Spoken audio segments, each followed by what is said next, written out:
Hello everyone, welcome or welcome back to my channel. My name is Hannah if you're new here, and in today's videos I'm going to be talking about all the books I read in February. Now unfortunately, February was very hit or miss. I call this the month of the middlings, the middling month, where not a lot was working for me. I still managed to find a few gems, but for the most part it was a very mediocre reading month. We have 18 books to talk about, so I'm going to breeze through the ones that I feel kind of meh about and maybe talk a little bit more about the ones that I thought were excellent. I actually read a couple classics this month. The first being the short story The Fall of the House of Usher by Edgar Allan Poe. This is a very short story that inspired T. Kingfisher's What Moves the Dead. I wanted to read the original story, and I forgot how boring Poe's writing is. It is atmospheric, but boy, oh boy, is it boring. But I will say, the creepy twist at the end is very creepy, especially for the time period in which this was written. But I still gave this short story 2 stars. Next is Giovanni's Room, which I have very mixed feelings about, but ultimately I gave this book a 2.5 out of 5 stars. There were moments of this story that were 5 stars for me. I really actually enjoyed the writing of this, but David, our protagonist, is truly awful to be in the head of the entire time, and the book does not tackle the misogyny that is prevalent within this character at all. I knew going into Giovanni's Room that it was going to be a queer tragedy, but that doesn't mean I enjoyed it. And like I said, the misogyny was just so rampant. There were women in this story, and they were just a tool for our main characters to subvert his own homosexual desires and as objects, and I can't enjoy that. I can't condone that. Even if a character is misogynistic, the text needs for me to enjoy it, to like tease that out and to say, hey, this isn't great, but this character is misogynistic. But the text doesn't do that. So I was pretty mixed on this one. So that's why I landed at 2.5, because there were things about it I really hated, but also weirdly things that I really enjoyed about this. On a more lighthearted note, but still middling for me, is I read a couple of Jane Austen books. The first is Persuasion. I did not like Persuasion. This is a 2-star read for me. I really just despised the main character in this. Sorry. I really thought our main character was pretty deplorable, and not in like she is a bad person type of way, but she's kind of a doormat. So this is essentially a second chance romance, but the first chance that these 2 characters had to be together, she basically broke up with her love interest because her family told her to, and she didn't want to go against her family.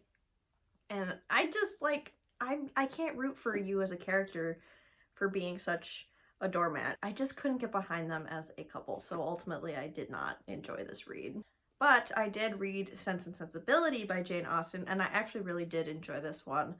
This is a double romance featuring the 2 eldest daughters of the Dashwood family, and I actually really like this one of Jane Austen's works.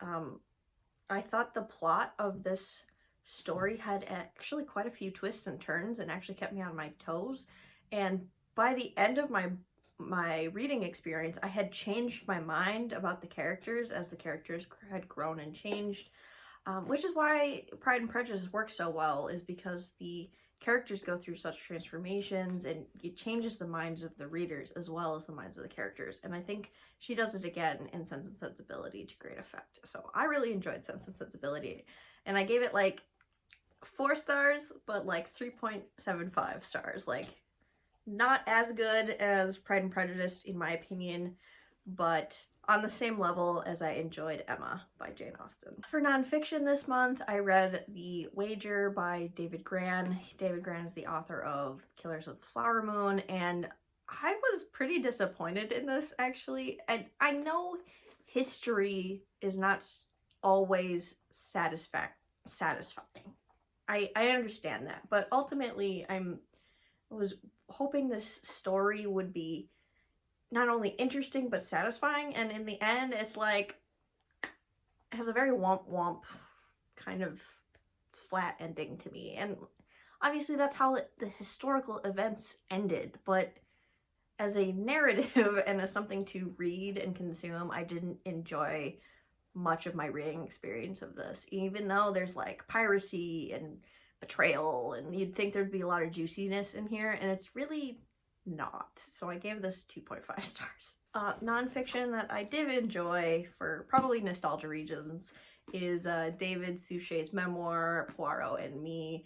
This is about this actor's experience playing Hercule Poirot, Agatha Christie's famous detective, for 25 years. He played the character for 25 years, and I did really enjoy this. I have a lot of nostalgia for this character, for this actor's portrayal of this character, for these movies. I grew up with them, so there's a little bit of that leading into this memoir, but ultimately I gave this a 4-star because the actor, the author, kind of repeats himself a lot, and I understand, 25 years playing the same character, things are going to be repetitive, but he repeats his emotions over and over and over again, which there had to be a more compelling way to express your feelings about this character rather than just repeating the exact same emotions every time you go to film with, every time you go on set as the character. Maybe spice it up a little bit. I don't know. But I did enjoy this. If you're a super fan or nostalgia fan like me, I think you might enjoy this one. But yeah, this one's a very niche interest of mine. I have one book in the general fiction category, and that's A Man and His Cat, volume 11. Reading this series, every time I pick up a volume, it's like coming home for me. It's so cozy and heartwarming and emotional. And sweet, that I just have a great time, and I'm almost caught up. I think volume 13 is coming out in 2025, so I have one volume left to catch up, but this was great. This was 5 stars. We're just following this man who adopts a cat after his wife passes away, and all of his friendships and relationships that he is teasing out, and as he grieves the loss of his wife. And the cat gets a point of view which people find annoying, but I find endearing, and I loved it. For horror, I have one horror collection, which is Never Whistle at Night, which is by 26 authors writing short stories featuring indigenous dark fantasy. I count this as like overarchingly horror. There are some of these stories that are more like fiction-y, some that are true fantasy, so dark fantasy, horror, I think all kind of apply.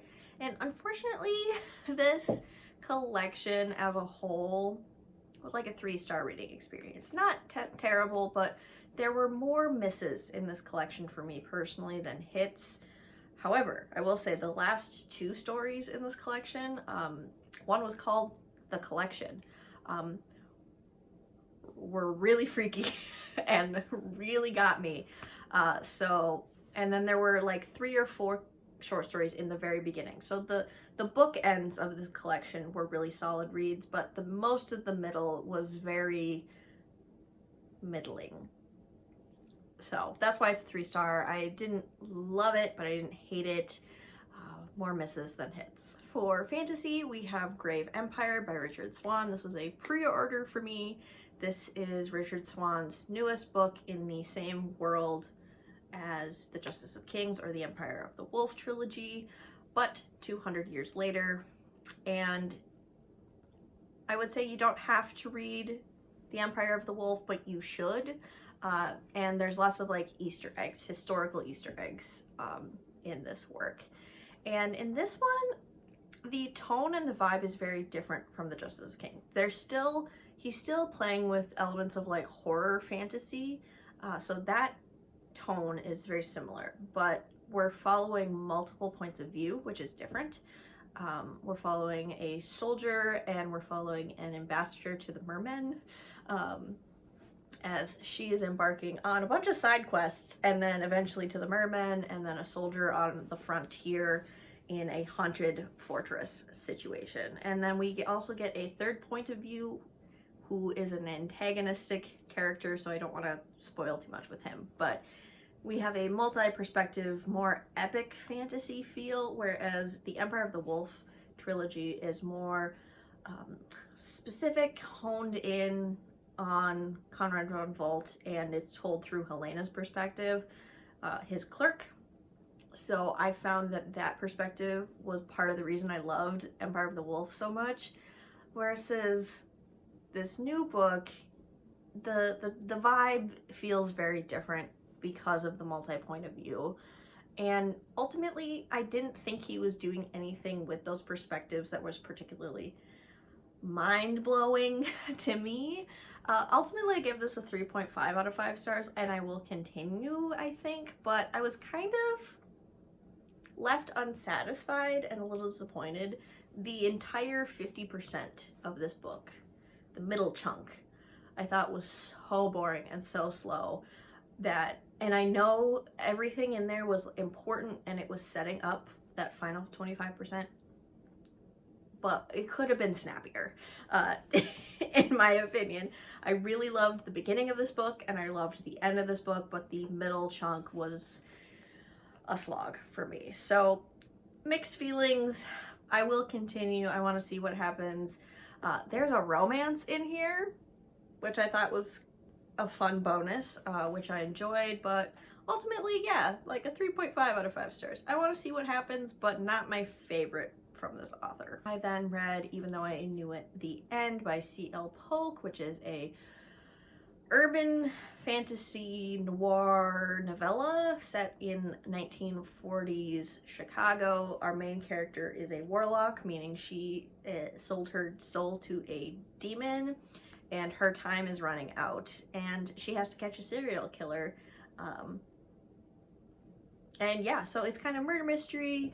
I thought the vibes were great. I actually thought the twists in this were really great. This is sapphic. There's a prevalent sapphic romance in here that I enjoyed, and I really like this. 4 stars. It's not my type of fantasy that I typically enjoy, but I did enjoy this one.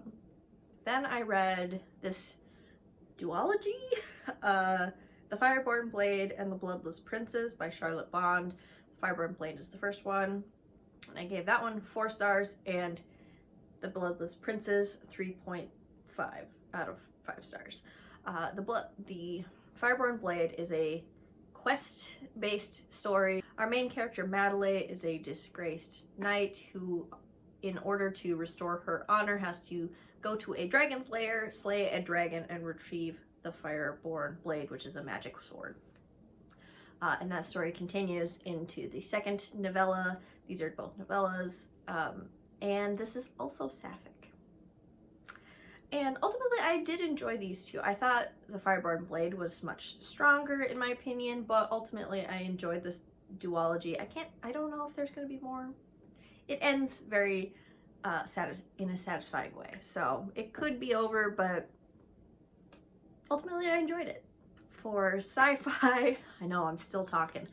For sci-fi, I reread The Outside by Ada Hoffman, and I read this book a couple years ago, I think in 2020 or 2022. It's been several years at this point, so I wanted to reread the first book to see if I would continue in the series, and unfortunately, I've decided to DNF the series upon reread.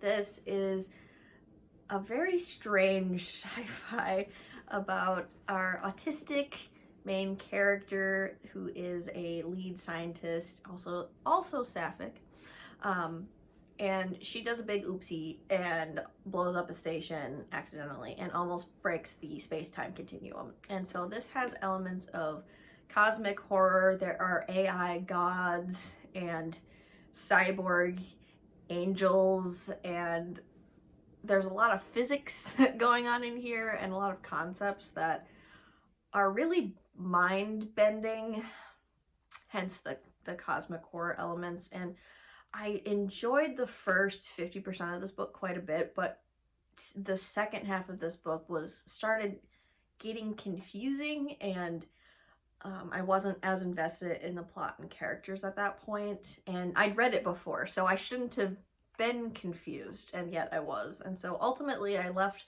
the reading experience a little jarred, a little disappointed, and ultimately I was like, meh, I'm kind of ambivalent about continuing, so I think I'm going to DNF the series, unfortunately. The other sci-fi book I read is The Girl with All the Gifts by M.R. Carey, and this is a 4.5 out of 5 stars. This is a apocalyptic dystopian zombie novel, and I don't want to talk too much about it because it, you know, the discovery is part of this story, and this main character doesn't really know who she is, and so that's kind of part of the reading experience as well.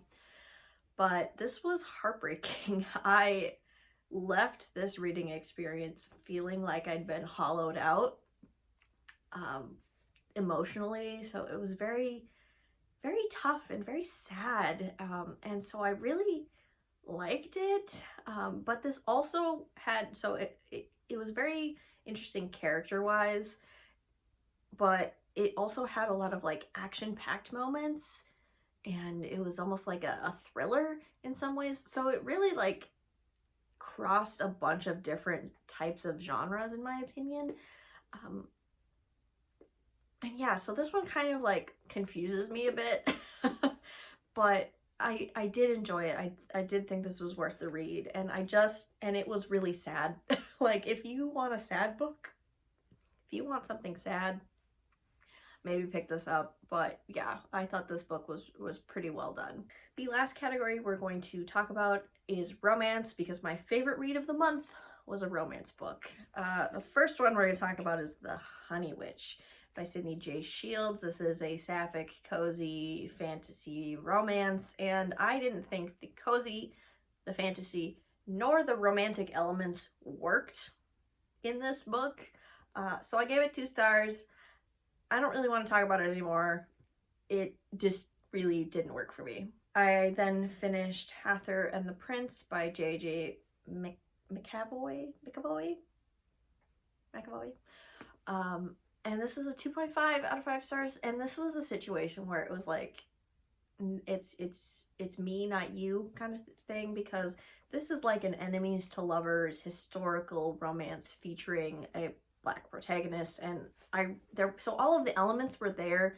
I just really didn't enjoy this couple, and so I found myself, as I was reading, kind of distancing myself from the work and not really having a good time, which was strange because I think all of the elements, again, were there. It's just how it was constructed and put together and developed kind of disappointed me. There was a moment also towards the end of the book where the prince makes a promise and then immediately breaks his promise, and so I was just like, it was kind of one of the last straws for me. There were just things about this I wasn't a big fan of. 2 romances I liked, Isabel and the Rogue by Liana de la Rosa. This was a 4.25 out of 5 stars. This is a spy v spy romance, and this one was delicious. And so our main character, Isabel, is basically trying to spy for the Mexican government because Mexico is under siege by, is it Portugal or Spain? Ooh, I can't remember which now. It's been a couple weeks. And so she's trying to spy on the nobility in France to, you know, send information back. And she ends up meeting another person for the intelligence agency in, is it France? No, it can't be France. Was it London? I can't recall. Again, it's been a couple weeks.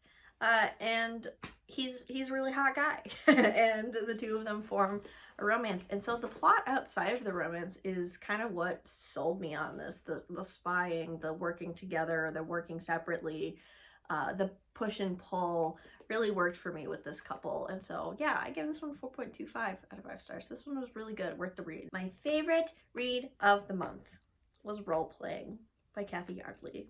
This was a 5-star read for me. I don't get many 5-star romances, and so I'm so happy I found one. This is two nerd, geek, video gamers, introverts falling in love. And that speaks to me a little bit. Just a little bit. I